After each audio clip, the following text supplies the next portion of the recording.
জনগণের অধিকার ছেড়ে দিয়ে বাংলাদেশে কোনদিনও থাকতে পারবে। কেউ 5 বছর থাকতে পারবে, কেউ 7 বছর থাকতে পারবে, হাসিনা 15 বছর থেকে 16 বছর থেকে। এবং তার নির্যাতন ছিল অত্যাচার নিপীড়নের মাত্রা অনেক উপরে চলে গেছে এবং তার নিপীড়ন নির্যাতনের একটা জাতীয় তার সরকারকে সেই সেভাবে এমনভাবে গঠন করেছে, পুরো সরকারের কাজই ছিল সেটা সরকারের সব অঙ্গ সবার তাদের একটা দায়িত্ব, মূল দায়িত্বটা হাসিনাকে ক্ষমতায় না। এইরকম ভাবে কেউ বাংলাদেশকে বিগত দিনের জনগণের অধিকার কেড়ে নিয়েছে, আমরা স্বাধীনতার আগে দেখেছি।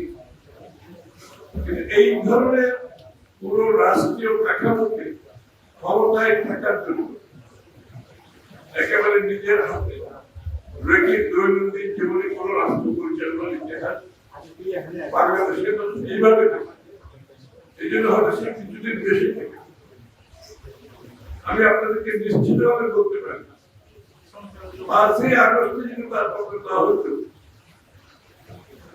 আমরা যারা আন্দোলনে ছিলাম আমরা কেউ বাড়ি ফিরে যেতাম, আমরা কিন্তু রাস্তায় থাকতাম। সে যতই নিষ্ঠুর হোক, যতই হত্যাকাণ্ড চালাক, যতই জেল জুলুম করুক, আমরা যারা রাস্তায় ছিলাম 15-16 বছর আমাদের আন্দোলন কিন্তু অব্যাহত থাকবে, আমরা কিন্তু বাড়ি ফিরে যেতাম।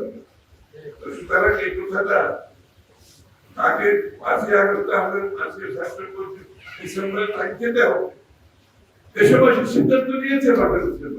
আমরা সবাই মিলে প্রাণ দিয়েছি, জেনে গেছি, গুম হয়েছি, খুন হয়েছি, আমাদেরকে কেউ থেকে বাঁচিয়ে রাখতে পারে। সুতরাং হাসিনা যাওয়া ছাড়া তার কোনো গতি ছিল না, আগে কোনো হইতে হইত না, তার যাওয়া হচ্ছে দিয়ে হতে থাকে। কারণ মানুষ মানসিকভাবে প্রস্তুত ছিল, প্রেক্ষাপটের জন্য অপেক্ষা করছিল। সেখান থেকে এই বিপ্লবকে নিয়ে আমাদের মধ্যে বিভাজন হবে সবচেয়ে বিপজ্জনক। পুরো জাতি ঐক্যবদ্ধভাবে এই আন্দোলন ছিল, যার যার অবস্থান থেকে সবাই কাজ করছে। এই আন্দোলন হাইজ্যাক করার কোনো সুযোগ নেই।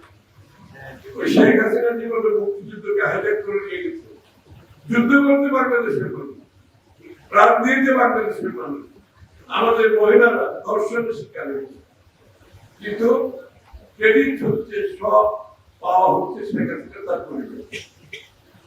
এটা আমরা বাংলাদেশের পুনরাবৃত্তি করতে দিতে পারি না।